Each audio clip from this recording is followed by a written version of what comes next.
Well, good evening, church family. Hey, the word of the day is this: many are the afflictions of the righteous, but the Lord delivers them out of them all. Psalm 34:19. As we think about the word of the Lord in our lives today, it is always sufficient for every day, for every need of ours. Well, today, I just want to ask you this question. Man, where are we? Where do we stand as a church family through all this confusion? And even as I ask that question, I know that there are hundreds of answers going on in your minds right now as far as what's going on and what needs to be going on. And we're asking all these questions. And I just want to share with you a little bit of the heart of our elders as we go through this, and my heart to be able to encourage you tonight. You know, we mentioned this a couple of days ago, but this is where we need to start, is that we believe in the sovereignty of God, that either God is leading us into this or God has permitted us to go through this. And in that light, we know that He has His purposes.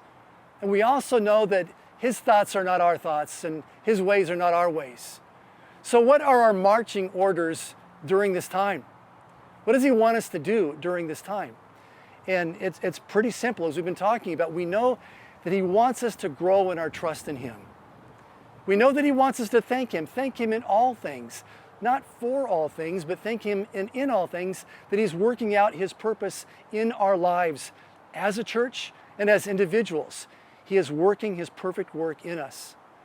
And the third part of that is to be obedient to Him, to listen to see what does He want us to do today to follow Him.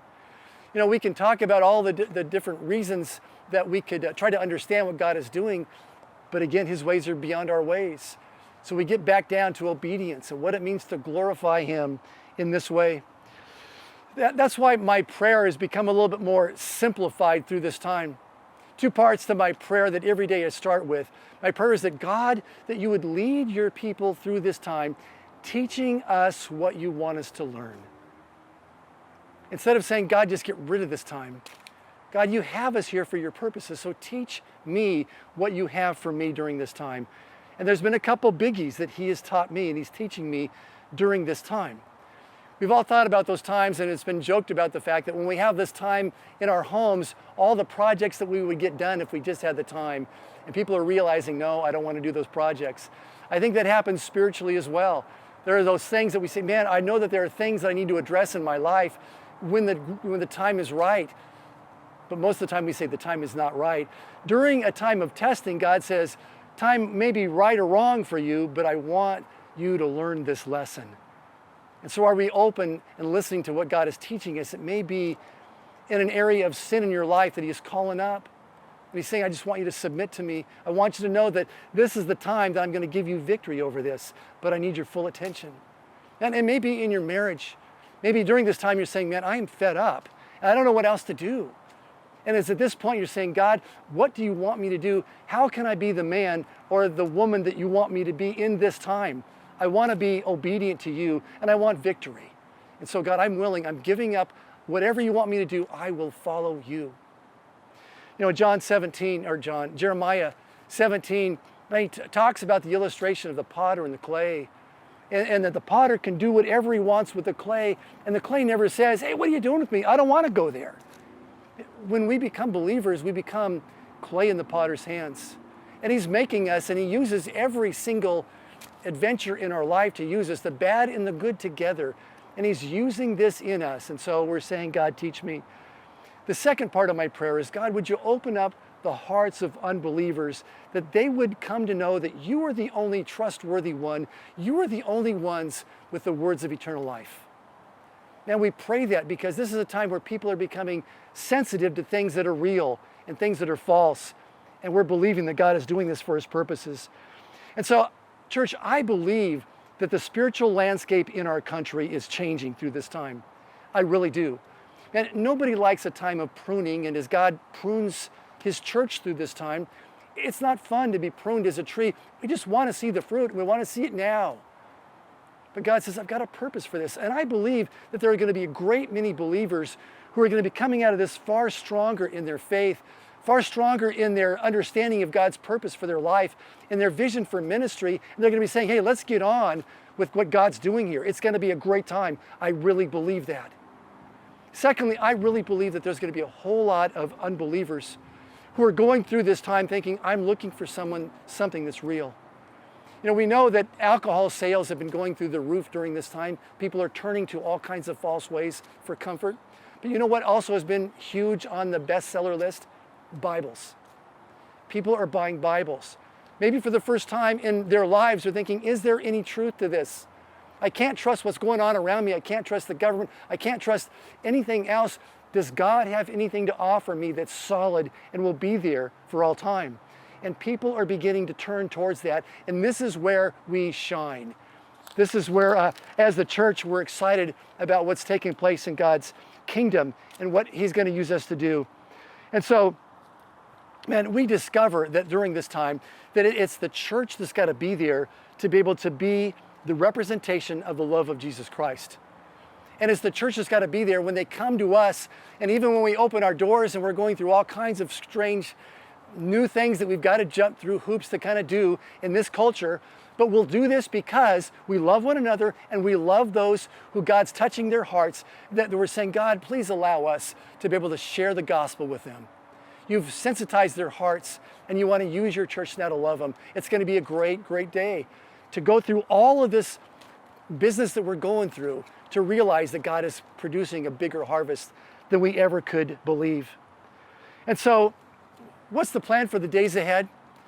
Church, I was hoping to come to you tonight and to rejoice in the fact that our plans to meet on the 31st of this month would be realized.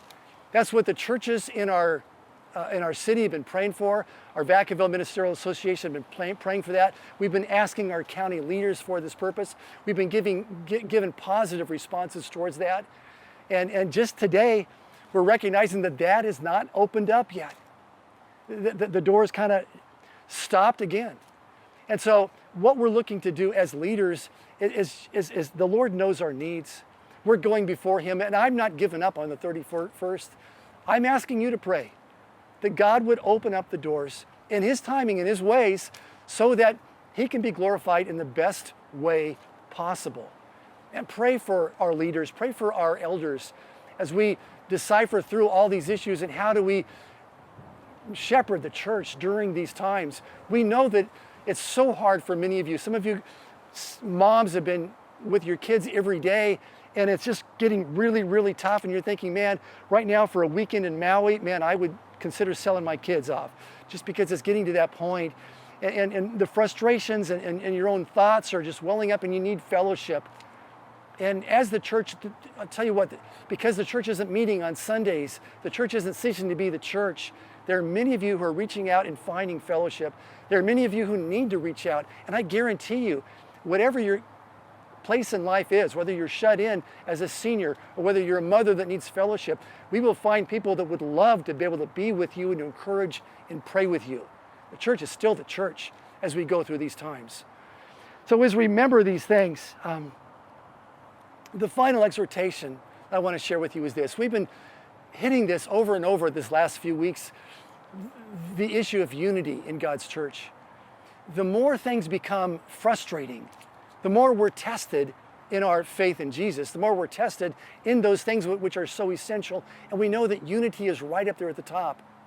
When people start looking in the church, how is the church functioning with this? How is the church reacting? Are they like everybody else? Are they freaking out? Look, we struggle like everybody else, but we have a power source that promises peace, that promises joy, that promises assurance during these times. And it's up to us daily to say, Lord, man, I'm overwhelmed, but I need what you and you alone have to offer. And that's your peace, and that's your assurance and your joy. And that even though as the church goes through this, we have got so many strong attitudes right now of what needs to happen and what we need to do, man, the church's unity is much bigger than any of our opinions. And we need to be reunited in the fact that we're children of the King of Kings and Lord of Lords. We're not united in politics. We're not united in opinions on social issues right now, because that would divide us very, very quickly. We're united as children of the King. And as that, I will submit my attitudes for the sake of the glory of God. Church, I'm looking forward to that day that we're going to be able to share together. And when that day comes, I'm telling you, we are ready. And a part of that plan is for the first 2 weeks that we open up, we've got an indoor plan, we've got an outdoor plan, we've got an at-home plan. And this is the basic plan, and we'll let you know more details of that later. Man, out here, there's plenty of space. And we're going to have an outdoor celebration service out here where you can spread out over the berms, filling this place. And if you can't be outdoors because of physical reasons, we're going to provide for those to be indoors in our worship center with a video feed from outdoors so you can watch it indoors. And if you're at the place right now where you believe that, man, I just don't want to go out or can't or whatever your desire is, I'm staying home, then we're going to still send you the video of the service because we want to be able to meet your needs in any way that we can. So we're chomping at the bit to meet. We've got people who are willing to help make this all happen. We've got all the issues down that we're looking to do, and I'm praying that it's going to be the 31st. If not, I'm praying and believing that it's going to be in the weeks soon after. So church, hang in there. Be praying diligently about God's church opening up. Be diligent that God would glorify himself in a way that we don't see yet, but we're going to see because we're obedient and we're trusting and we're walking with him every day. We love you guys so much and hope to talk to you soon.